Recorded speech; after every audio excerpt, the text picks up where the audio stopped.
नमस्कार, मैं हृदय शंकर, न्यूज बाइस्कोप में आप सबों का स्वागत है। आरएसएस के निवारनपुर स्थित कार्यालय में पेट्रोल बम से हमले के बाद एटीएस लगातार इस मामले की जांच कर रही है।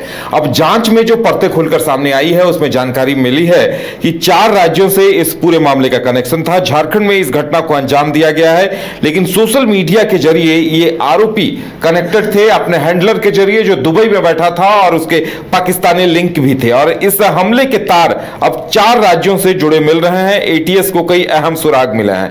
बताया जा रहा है कि सभी आरोपियों की ट्रैवल हिस्ट्री भी खंगाली जा रही है। हमारे साथ मोइजुद्दीन है। मोइजुद्दीन, देखिए, एटीएस को और भी कई अहम सुराग मिले हैं। 3-4 राज्यों से इसके लिंक मिले हैं और इसके अलावा यह भी जानकारी मिली है कि सोशल मीडिया के जरिए ये जो आरोपी थे, जो अमन और ये उसके जो 2 साथी थे, ये लोग हैंडलर से सोशल मीडिया के जरिए जुड़े हुए थे। बिल्कुल, देखिए, सबसे पहले बात करेंगे उदय कि सोशल मीडिया देश के इतिहास में एक और जहां लाभ कहा जा सकता है तो दूसरी ओर अभिशाप भी इसे माना जा सकता है। इसलिए कि डिजिटल इंडिया की दौर पर जितनी तेजी से लोग अपने फायदे के लिए सोशल मीडिया का इस्तेमाल कर रहे हैं, उसी का गलत तरीके से इस्तेमाल भी किया जा रहा है। इससे भी पीछे नहीं हटा जा सकता, इससे भी मुंह नहीं मोड़ा जा सकता है। वर्तमान समय की बात कर ले तो झारखंड की राजधानी रांची में, रांची के निवारनपुर कह सकते हैं चुटिया थाना का क्षेत्र पड़ता है, जहां आरएसएस के कार्यालय पर पेट्रोल बम फेंकने की सूचना मिली थी, जिस पर त्वरित कार्रवाई करते हुए ठीक सुबह, अगले सुबह पुलिस ने वहां पर से कार्रवाई करते हुए सीसीटीवी कैमरे के माध्यम से जो साक्ष्य प्राप्त हुए थे, उन साक्ष्यों के आधार पर 3 लोगों को हिरासत में लिया था। इन 3 में से कह सकते हैं कि लोहरदगा के 2 लोग तो लोहरदगा से गिरफ्तार किए गए थे और एक को नगरी के आसपास से गिरफ्तार किया गया था। और जब इन तीनों आरोपियों को पुलिस ने हिरासत में लिया, तब पुलिस ने बताया था कि एक आरोपी जो है वो पुलिस के हिरासत से खास करके शौच के बहाने से जाकर के पीछे की खिड़की तोड़ करके फरार हुआ था और फिर उसे ट्रैप करके पुलिस ने कह सकते हैं कि पीछे से दौड़ा करके उसे खदेड़ कर फिर से गिरफ्तार किया। एक तरह से उसे माना जा सकता है कि पुलिस कहीं ना कहीं कह सकते हैं कि उन पर गोली चलानी पड़ गई, क्योंकि वो पुलिस की बंदूक भी छीनकर भाग रहे थे, जैसा कि पुलिस ने कहा था। इसके अलावा गिरफ्तारी के बाद जब हमने भी उनसे सवाल किया था कि क्या ये आरोपी सिर्फ रांची से है, सिर्फ झारखंड से है या फिर कहीं बाहर किसी संगठन से इनके ताल्लुक हैं, तो ऐसे में पुलिस ने उस समय साफ इनकार किया था कि अभी फिलहाल इस तरह की चीजें नहीं है, लेकिन पुलिसिया कार्रवाई जारी है, तमाम तफ्तीश जारी है। इसके बाद रांची पुलिस ने प्रेस कॉन्फ्रेंस भी किया। प्रेस कॉन्फ्रेंस में कहा कि इन तमाम मुद्दों को एटीएस के हवाले किया जा रहा है और तमाम चीजों को तब क्लियर किया जाएगा जब तमाम साक्ष्य जुटा लिए जाएंगे। हालांकि पुलिस ने इन तीनों को फिलहाल जेल भेज दिया था।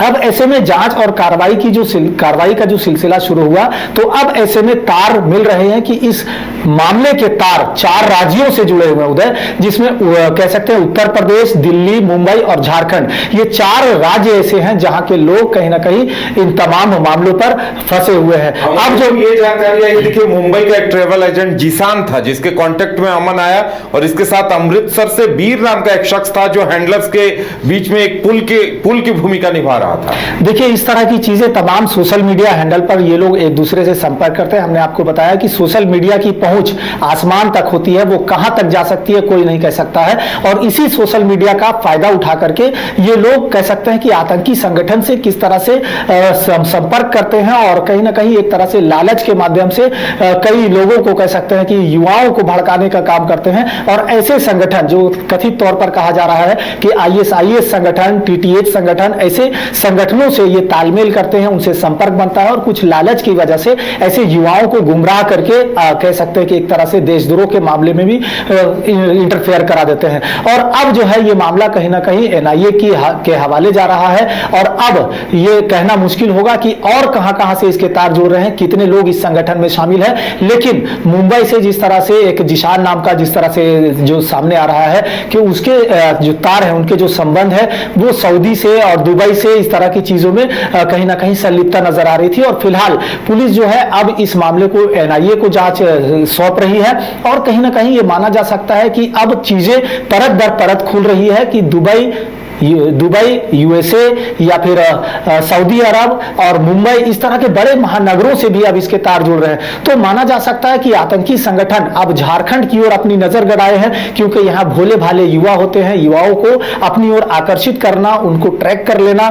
ये उनके लिए आसान होता है। और सबसे बड़ा माध्यम होता है सोशल मीडिया। सोशल मीडिया का फायदा उठा करके ऐसे आतंकी संगठन जो कथित तौर पर जो देश को कहीं ना कहीं बर्बाद करने के फिराक में होते हैं, ये सबसे पहले टारगेट करते हैं ऐसे युवाओं को जो कम पढ़े लिखे होते हैं, जो अंडर एज होते हैं, और ऐसे में इनको ट्रैप कर पाना इनके लिए आसान होता है। और यही वजह है कि झारखंड की राजधानी रांची से कहेंगे या फिर हजारीबाग से कहेंगे या लोहरदगा से बात करेंगे, तो ऐसे युवाओं को ये लोग छान करके निकालते हैं, उनको तलाश करके कि कौन हमारे लिए जो टारगेट होता है। यानी वो एक तरह से सर्च करते हैं कि इन तमाम मुद्दों के लिए सबसे युवाओं में सबसे कमजोर कड़ी कौन है, उसे ट्रैप किया जाए, और इसी कमजोर कड़ी को वो ट्रैप करके इस तरह के संगठनों में इन्वॉल्व कहा जा सकता है कि कई खुलासे अभी होने बाकी हैं, लेकिन इतनी जानकारी जरूर सामने आई है कि अमन अंसारी का दुबई में ही ब्रेन वॉश किया गया था, और इसमें मुंबई के ट्रेवल एजेंट जीशान और अमृतसर के एक वीर नाम के शख्स का नाम भी सामने आया है। अब एटीएस उनकी गिरफ्तारी के लिए प्रयास कर रही है।